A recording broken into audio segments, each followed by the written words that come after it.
It's nice to see a good number of people here. So I'll just warn you in advance, the way that I do these types of things is telling stories. So I view these kinds of sessions as little kind of breadcrumb trails that people can leave and take bits away. So this isn't going to be some sort of academic lecture on cultural humility or anything like that. I'm going to tell some stories. And then I will talk about cultural humility, and then I'll end by talking about how some of this can operate in the classroom. So I'm going to start with a story from the late 80s. If anyone in here has ever taken a class with me, they've heard this story on the first day. Back in the late 80s, I was working as a bartender at a downtown bar on the river in Jacksonville, Florida. And that area is a predominantly Black city within the city limits. And the restaurant that I was working at, very large restaurant, and had a very large kitchen with lots of employees. And so young men from the downtown core would come in all the time applying for jobs. And at that time, this is the late 80s, the managers, that there were 4 of them at that restaurant, had a rule that they would not accept applications from anyone who didn't have a phone number. And so even those who would come in and apply for a job and say, they would check back themselves, the managers would just turn them away. They wouldn't even take their application. You have to have a phone number. So this is in the late 80s, and people were not walking around with cell phones. So having a phone meant that you had a landline. In order to have a landline, you would have to have a permanent residence. In order to have a permanent residence, you would have to have income. You'd have to have, deposit for rent, deposit for setting up the phone, etc. And so a lot of these young men in this downtown core, young Black men in the urban core, were caught in this sort of vortex of, you have to have income in order to get a phone, but you have to have a phone in order to have income. The way that the restaurant was situated, the bar area was on one end of the restaurant, and the kitchen, the dishwasher area and the kitchen was directly behind the bar and had a door where cooks and bartenders could walk back and forth between the two. And there was a payphone on the wall next to the bar. So what ended up happening organically, like nobody talked to each other, there wasn't a plan, it just happened that some of the young men would come in and they would know one of the guys who worked in the kitchen, or they'd know a couple of them. They would sit at the bar and fill out their application, and they would notice the payphone. So they would walk over and look at the payphone, and they would write the phone number from the payphone on their application. And those of us who worked behind the bar, we could observe this, but there was no like conscious awareness of what was happening. So they would turn in their application. There were like 4 managers. They would take their application. At some point, they would call the number to set up an interview with the applicant. We'd be working in the bar. The phone would ring. We would just answer the phone saying hello. They would ask for, whatever, a person named John or Bill or whatever. And we would then go back to the kitchen and ask the guys in the kitchen, do you know any of these people?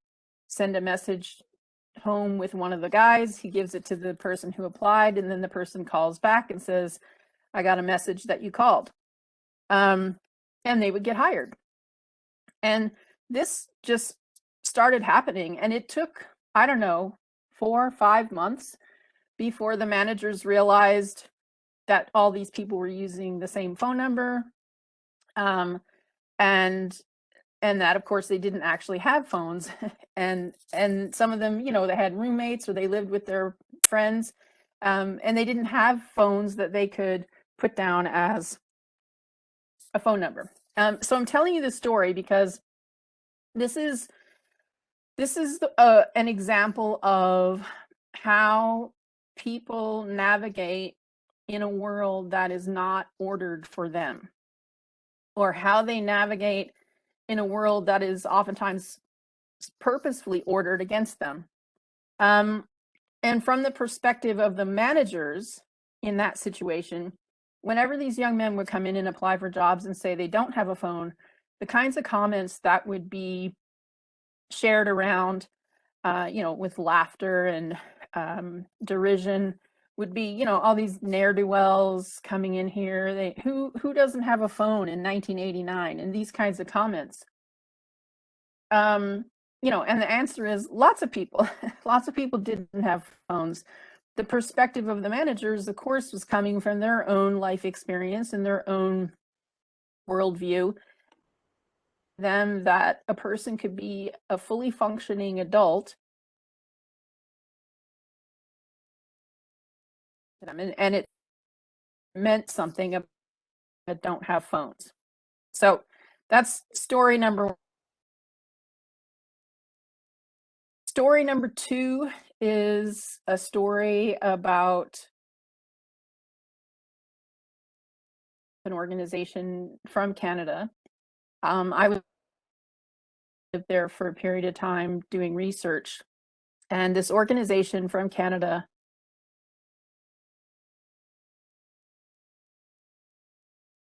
some of the people with the organization had spent a lot of time in Guatemala in certain villages, and some were new and visiting for the first time. They went into a particular village in the highlands and visited homes, walked through looking at different types of homes and chatting with people. And one of the people in the group noticed that all of the homes had these open flame stoves, wood stoves inside the home, which is what they used to cook. This person then became very concerned about long-term health implications of having smoke and flame inside the home pretty much on, all day, and what this would mean for the health of children and the health of families and so on. Found some sort of funding source, and then of course talked with their contingent that was traveling, and then spoke with people in the town who had some sort of leadership role, and were able to convince them that they needed to get rid of all of these wood stoves for health reasons. And this is a small village. And then they applied for funding and were able to secure funding to get electric ranges for all of these houses in this particular village, and the funding to have them installed to fit the homes that didn't already have electricity, which was most of them didn't have electricity, to be able to provide access to electricity in those homes. And they convinced everyone in the village by using people in the village to convince their neighbors. So they got all of this installed. It took a number of months, and they were very excited, and they had classes to teach people how to use these stoves. And then that group from Canada leaves, and then winter comes, and everybody's freezing because they don't have a heat source in their home anymore. And now they're tied to the grid, and for many of them, didn't have, wage jobs. So now they have difficulty maintaining the electricity because they can't pay the rates. And this all happened because someone from far away came in with their own kind of set of presuppositions in their own worldview and saw something that they thought was dangerous, and then went about very aggressively coming up with this plan with the intention of helping people. And in the end, of course, there was no way to get funding to undo what happened, and so it really caused a great deal of harm to this village in the highlands of Guatemala. But the person who started that ball rolling had really good intentions, but did not have the cultural humility that I'm going to talk about. They didn't have the cultural humility to be able to stop themselves and to step back before acting. So that's story number 2. Story number 3 is a group work project of students from a university in Southern Illinois that went to a village outside of Juarez, Mexico, to help a local community build homes. And this was set up through a friendship between one of the professors at the university and then a person who lived in that village who was, I believe, a minister. And I was one of those students. This was many years ago. So we go down there to help build cinder block homes, and it's been expressed to us ahead of time that we're the helpers, that the people in charge are the people in the community. We're just going there to help with the labor. And so we have no sort of leadership role whatsoever. And we were told very explicitly not to interfere or intervene in anything, to just follow the directions that were given to us in terms of the labor, and to say nothing else or comment or have, opinions on anything that we saw. So we're there one day, and the big bag of, powdered concrete is poured out onto the ground to then mix water in with it. And this is what was used to secure the cinder blocks, and then to also spread around the outside like an adobe kind of finish. And every time they would dump out a bag, there was also this small wheelbarrow of sand that was nearby that would then get dumped in with the concrete and mixed with the water. And there was a young man in the group who was incensed when he saw this, and was going on about safety and how these weren't going to be there was going to be no structural integrity to these homes because of the sand that was mixed with the concrete. And others of us in the group told him, this community has been doing this for years. We're just here helping them. Like, they know how much sand they can mix in with the concrete in order for it to continue to be useful. But he couldn't help himself. And he went and he tried to stop someone from dumping the sand in, and going on about how unsafe it was, and then started saying things like, you people don't know what you're doing, and that sort of thing. And he ended up having to leave immediately. Like, he was taken to the airport and removed from the project.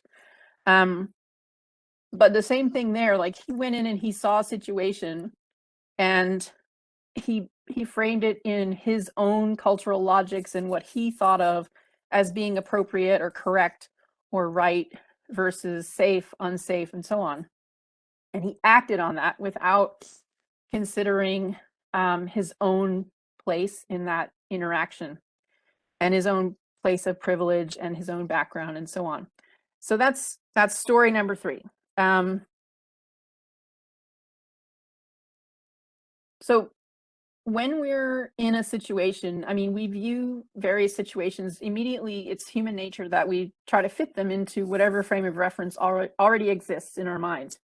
So we see things that from our perspective might appear to be unsafe, and we can be so secure in that understanding and that belief, and believe that it basically, like, goes without saying. It goes without saying that this is unsafe. It's so, and so on, so that we project that onto others, and we actually think and believe that we are helping people, and actually we might be causing a great deal of harm.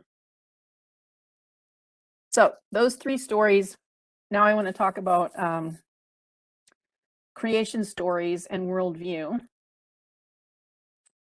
I'm going to use a couple of examples of Indigenous creation stories, and there isn't time for me to actually tell them or show them to you in full.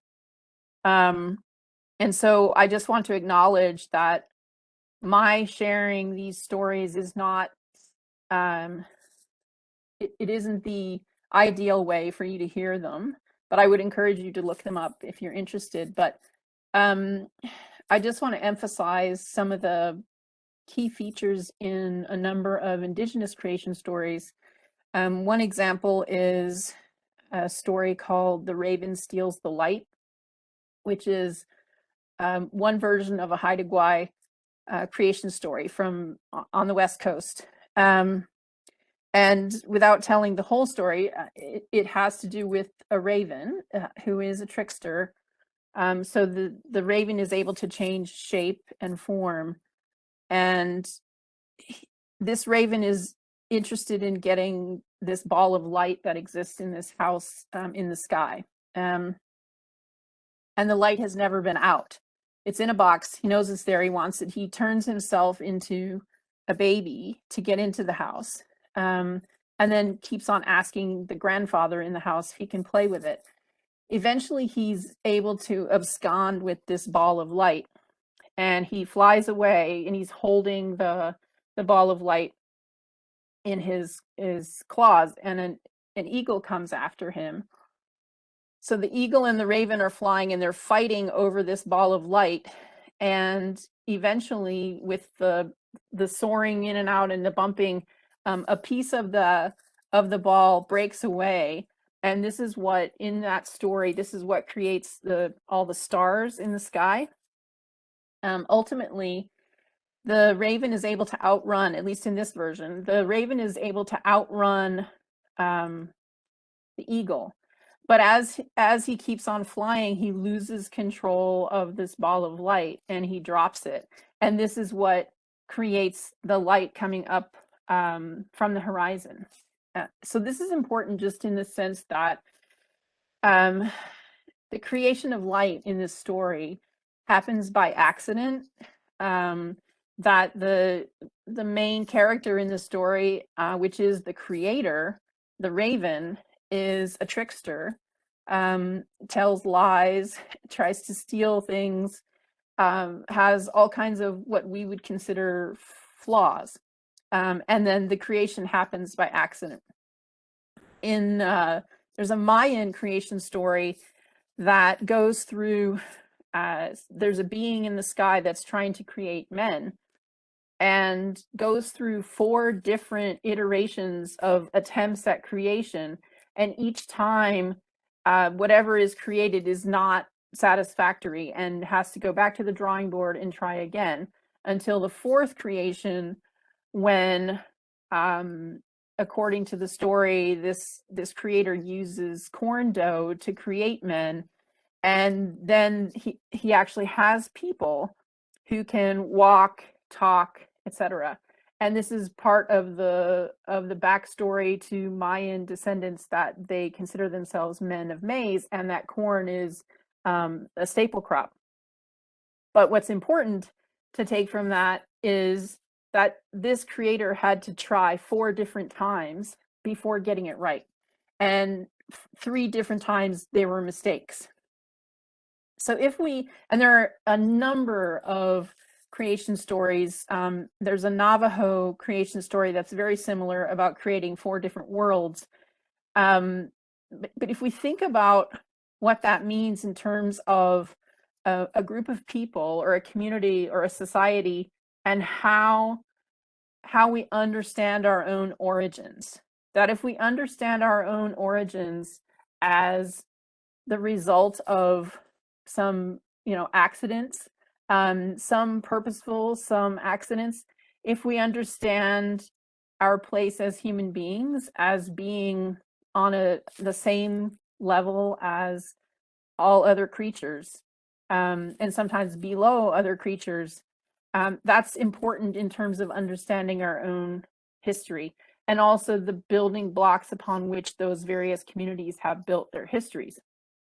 And so if we think about that, and then we turn to the book of Genesis and think about what is in that story, and how every single thing in that story that the creator wants to happen happens. I mean, even just the way it reads, God said, "Let there be light," and there was light, and it was good. God creates humans in his own likeness. So already the God is perfect, and now creates humans in his likeness, and then tells the humans to be fruitful and multiply and to have dominion over the earth.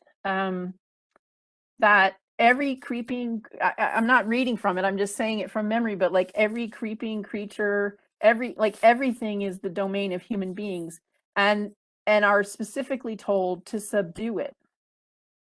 And that creation story, just like all the others I just described, it says something about the origins of the societies that are built upon that foundation. So it's not even about if the people within those societies individually subscribe to those stories, but the structure of those societies historically is based upon those types of beliefs. So if we have, multiple major religions, worldwide religions that are built upon the belief that human beings are made in the likeness of God, who is perfect, and that human beings are intended to have dominion over everything in nature and to subdue it. We can understand some of the ways that over time, historically, attitudes toward the environment, this is just an example, but attitudes toward the environment have evolved from that. Okay, so creation stories. I know I'm like telling a bunch of different stories, but it's all hopefully going to come together. So saying all of that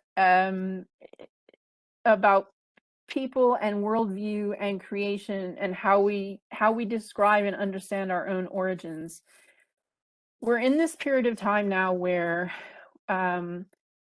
we start to recognize that there are so many different types of people in the world, and that there's this mainstream kind of thread that society has been built on in terms of like modern day states and colonialism that has led up to the moments that we're in now. And at this point where, as societies trying to recognize that there is a huge diversity of human life, that there are different worldviews, and so on, institutions and governments, post-secondary, all these different organizations trying to grapple with how to talk about things like equity, diversity, and inclusion, anti-racism, and so on. And so over time, we've seen attempts at different types of workshops or different ways of looking at how to reconcile difference. And so first we had things like sessions and workshops that were built around the term cultural awareness. And I'm going to talk about a couple of different terms, and I'm going to criticize them, but not to say that they're inappropriate terms, just to talk about how they've evolved. The more you know, then you can kind of look at things differently. And so cultural awareness, when it was first brought up, people participated in workshops. If you were in an education program, you would have sometimes a course on cultural awareness, or sometimes it might have been called multiculturalism. And it was really about learning about people who were different than you were, which translates into learning about people who are different from like the mainstream center. But there's after that, sitting there for a while, there's this understanding of, okay, what does it mean? What does being aware mean? Does it require any kind of change or action, or is it just I'm aware? So that moved into talking about it in terms of cultural competence. But it still is based upon kind of learning about others. So the mainstream center is still staying as the center, and people learn about others. When we talk about awareness and competence, so cultural awareness and cultural competence, there's an implication in it that there is a point at which you've achieved it. So now you're aware, or now you're competent. and then it stops, that it's not a continual learning piece. And so the two people who coined the term cultural humility, which was in the late 90s, I believe, they argued that when we talk about cultural competence and cultural awareness, there's this traditional notion of competence as an end point, that there is some sort of mastery of knowledge and it can be quantified. So someone would go to a workshop and get a certificate, and now they're culturally competent according to that critique. And again, I'm not saying that these were not useful pieces, that people didn't learn a lot, that good things don't come out of that, and we still see cultural competence and cultural awareness used in different settings. But the way that cultural humility differs, and I'm going to also use a quote from a song that my mom used to love. It's a church hymn, and my mother was a Mi'kmaq woman from Seal Rocks on the southwest coast of Newfoundland, and she married my dad, who was U.S. Air Force, and so we moved around the United States most of my life, and then came back to Newfoundland in the summers. And sometimes we lived in Canada in different places, wherever my mom's sister would be when my dad was away, in ways that couldn't bring his family. But my mother always felt like that Americans viewed themselves as so incredibly special and that everyone else was inferior. And so she really felt this a lot because she was from Newfoundland. She was an indigenous woman. And there was this song that played in church one time, and she became kind of obsessed with it. But just a part of the song is, my country's skies are bluer than the ocean, and sunlight shines on clover leaf and pine. But other lands have sunlight too, and clover, and skies are everywhere as blue as mine.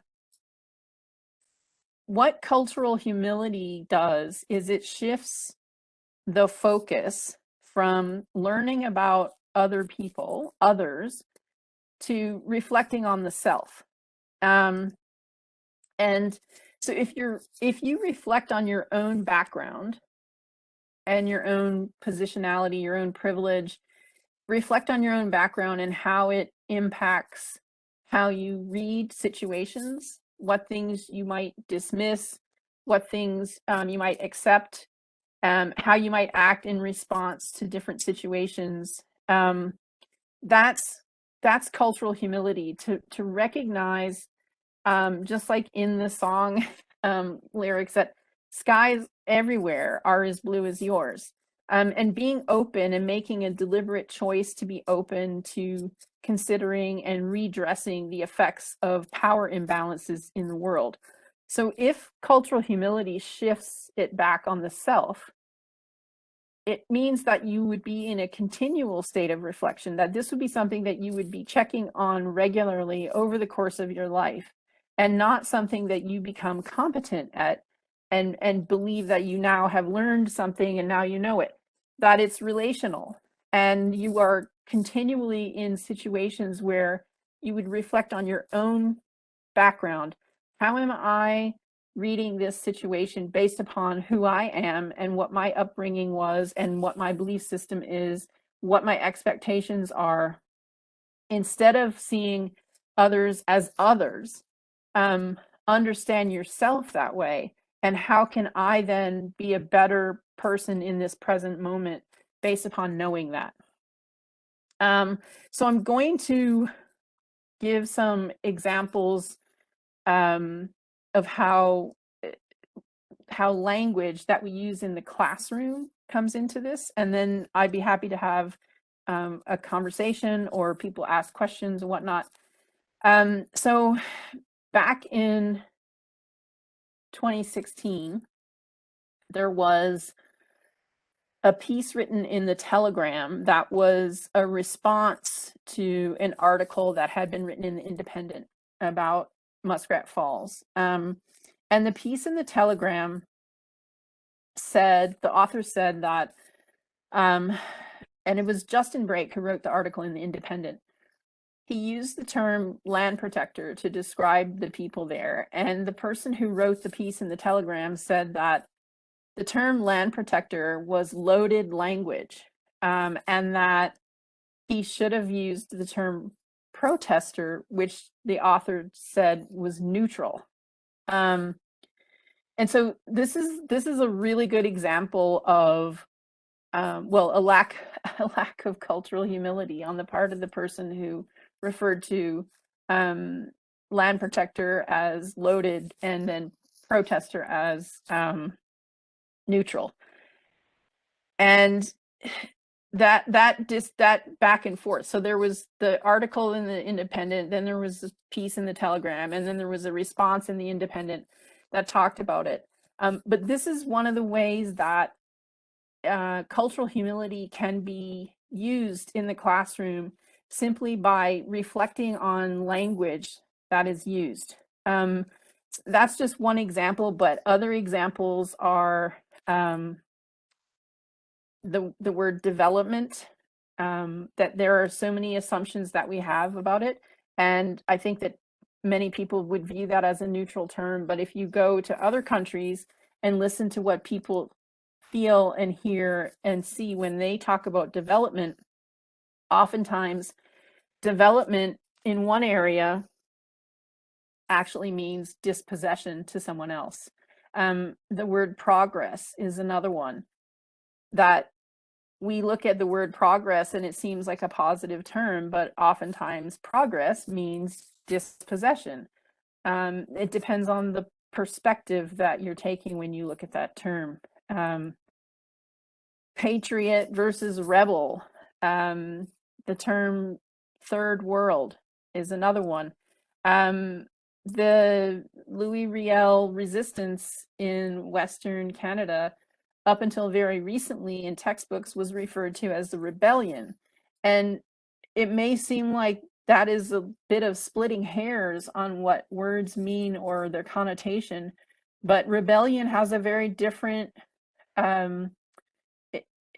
it brings up a different feeling than the word resistance. And you can tell the perspective of the people who use that language, who they are. So who would refer to it as a rebellion versus resistance. And so these are just some examples of, if you look at what you're teaching and go through your syllabus or the readings that you have on a regular basis, and just think about the kind of language that's used and whether there is some kind of meaning in some of those words that isn't as innocuous as you may think. And so you have students in your class, and we have, you know, rising diversity in terms of our student body at the university.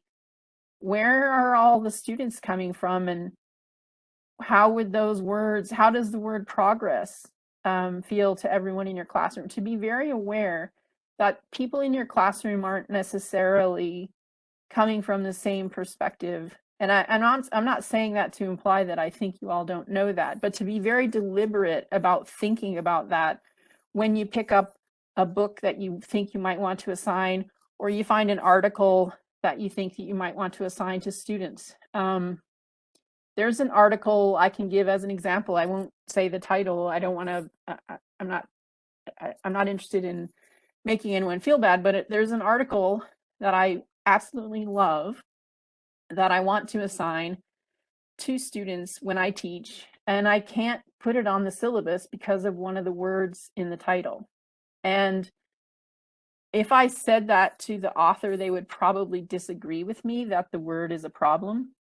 But I know that if it sat on a syllabus, that many students would have a visceral reaction to that, and it would completely change the way that they enter the class, or they may even drop the class. And so we have to weigh, you know, what's a provocative discussion, and do we want to just lay it out there without any sort of explanation ahead of time? What I end up doing with that article is I end up teaching it in the class myself. So I teach the article without putting it on the syllabus. The students are not required to read it, but they learn about it from me because the content is amazing. And then I tell them that they can use it on their final essay if they want. And then I talk about what's in the title and why, and that I have to do it backwards like that, because if I introduced it up front that way, then I wouldn't be teaching students, I'd be harming some of them. And I know that wasn't the intention of the author, but it does make you think about, who do you believe your audience is?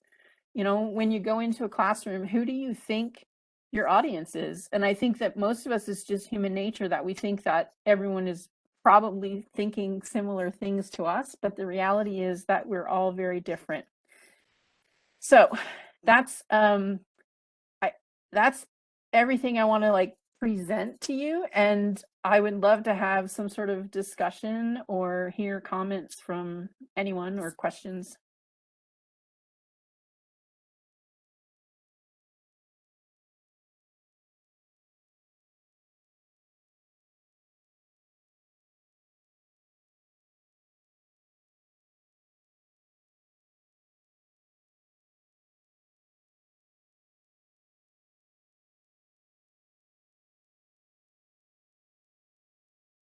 Anyone?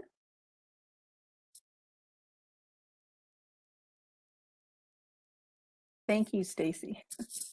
I appreciate that.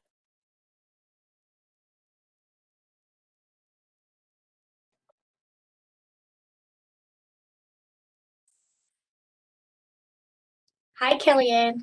Hi. George here. Hi. I really appreciated the comment that you made um, about recognizing yourself and the shift of learning about others via like how you're actually feeling about yourself. Is there anything that you have with resources wise that you kind of put onto either your students or your coworkers about how to further more self-reflection, I guess, when it comes to cultural humility? I don't have anything like right on the top of my head, No, but no, no.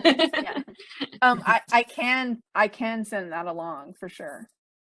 Yeah, because I really like that idea. I like to be able to. I'm developing a new course actually, and an aspect of the course will be about leadership and EDI, and I would like to be able to provide students with some tools about self-reflection and let's look inwards versus always looking looking outwards, right? So I thought it resonated so much I actually wrote it on a post-it. Thank you. So thank you for that. Thank you. Anyone else?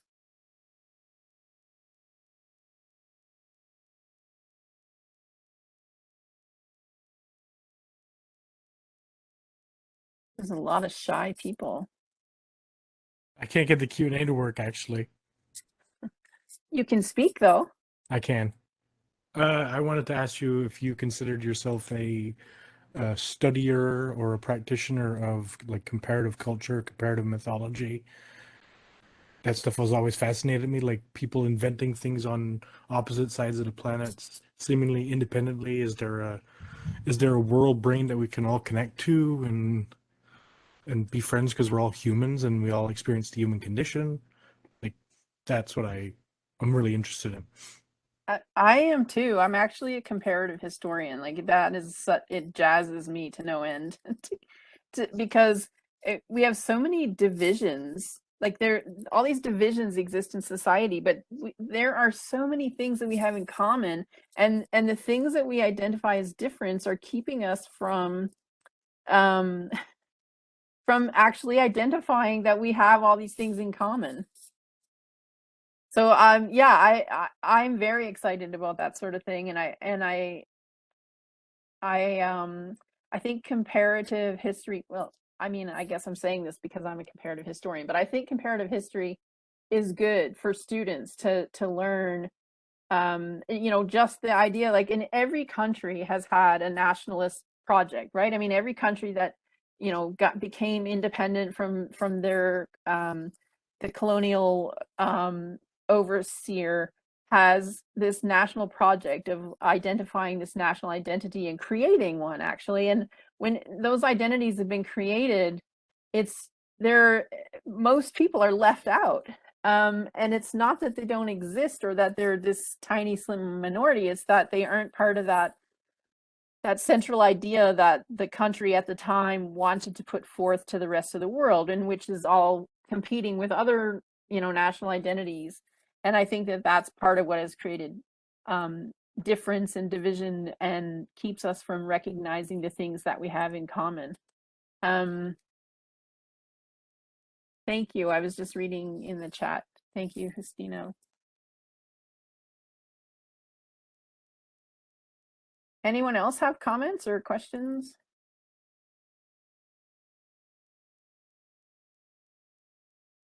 Hi, Kelly. It's Julie. Hi, Julie. I was dealing with the back to school rush before I could ask my question. I also really appreciated the focus you had on, like, as instructors, reflecting ourselves on our own perspective and where we're coming from before we walk into the classroom.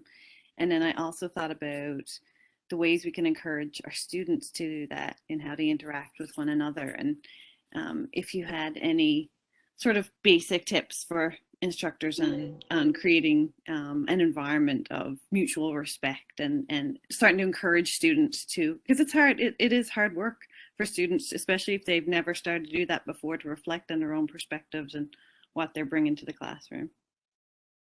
I mean, I have my own thing that I do, and for everyone it would be different, but what I do is on the first day, I tell all the students how I colossally flunked out my first year of university, and tell them about all the insecurity that went along with it for like 20 years after, and not wanting to return to school because I felt I had, failed miserably. And that, when I went back, I was so happy that I had the opportunity to go back, and that it doesn't matter how old you are when you go to university, that it doesn't matter, I tell my own sad cautionary tale on the first day, and I feel like, I mean, it all depends on your own personality and how how you're comfortable, but I feel like it allows students to be themselves, because the person teaching them flunked out of university, but for each person that might be a different kind of a story or a different approach. I appreciate that, because it's kind of like you're modeling humility and vulnerability for your students to help them take the steps towards humility and vulnerability. Thank you. I hope so. I think also, just as instructors, the story that I told at the very beginning about these young men, and listening to the managers talk about them as ne'er-do-wells, and what they really were these incredibly inventive, innovative, resilient people who figured out how to live in a situation that was like actively trying to subvert that. And so your perspective, it's just how you look at it, and that's where you have to challenge your own notions, what your default position is. We all have it. We all have these things built in that create biases, and then cause us to judge. Really, it comes back to critical thinking, which is sort of the basics of what we're teaching at university. So it's linked to Yes. everything. Thank you. Thanks, Julie. Kelly, I got a question for you. I really enjoyed, just to go back to your other point that you just made about the inventive gentleman at the restaurant. In one lens, that would be viewed as someone playing or figuring out the system, you know what I mean, and have that negative connotation to it. But, like you said, it was so creative, when you look at what it was that they did to help themselves get ahead. It was pretty amazing. I also liked your Guatemala story, and sometimes I find myself a little bit challenged in relation to being in those types of scenarios where you want to do everything that you can to help, but you got to be that enabler, that ally, and that sort of thing. But when you're teaching technical type things that they don't have a background in, or it's a foundational skill that you need to, how do you approach that in a way where you got to be directive, you got to be you got to provide that instruction. Like, I got to be there to help you, because you don't know how to do it. It's something you've expressed an interest in how to do, but I find myself being a little bit careful, I guess, in terms of how I go about and approach it. And sometimes it can create more confusion than actually be helpful. So is there any kind of advice in those types of scenarios? It's tricky. It is tricky, and I can only think about it in terms of relationships. And so if you have a student or a group of students, if you think about it as, what would the relationship be when the class is over? Like, what is their takeaway going to be? And one of the things that can happen, and I've seen this happen in in like experiential learning and such, where even though you might be teaching something that's very specific and technical, you can ask questions of the student about things that they may have experience with that are similar or would inform maybe how they would do it. Even though there's a specific technical skill they have to learn, they may have something that they bring to that situation that is maybe based upon the content that's going to be used in that technical situation, so that you can involve them in that, like almost like a co-creation, where you have expertise in one aspect and they have expertise in another.